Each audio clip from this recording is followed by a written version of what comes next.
جناب سیدنا حضرت ابوبکر صدیق رضی اللہ تعالی عنہ نے حضرت بلال رضی اللہ تعالیٰ عنہ کو بہت زیادہ قیمت پر خرید کر آزاد کیا تو کفار کو حیرت ہوئی کہ ان کفار نے کہا کہ حضرت ابوبکر صدیق رضی اللہ تعالیٰ نے ایسا کیوں کیا۔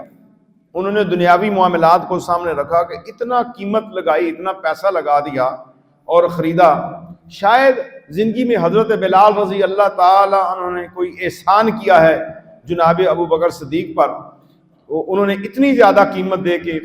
خریدا اور آزاد کیا، دنیا کے کسی مقصد کی وجہ سے آزاد کیا، تو اس پر یہ آیت نازل ہوئی اور اللہ تبارک و تعالیٰ نے ظاہر فرما دیا، لوگوں کو بتا دیا کہ ابوبکر صدیق رضی اللہ تعالیٰ کا یہ فعل دنیا کے لیے نہیں تھا یا کسی دنیاوی احسان کے بدلے میں نہیں تھا، بلکہ یہ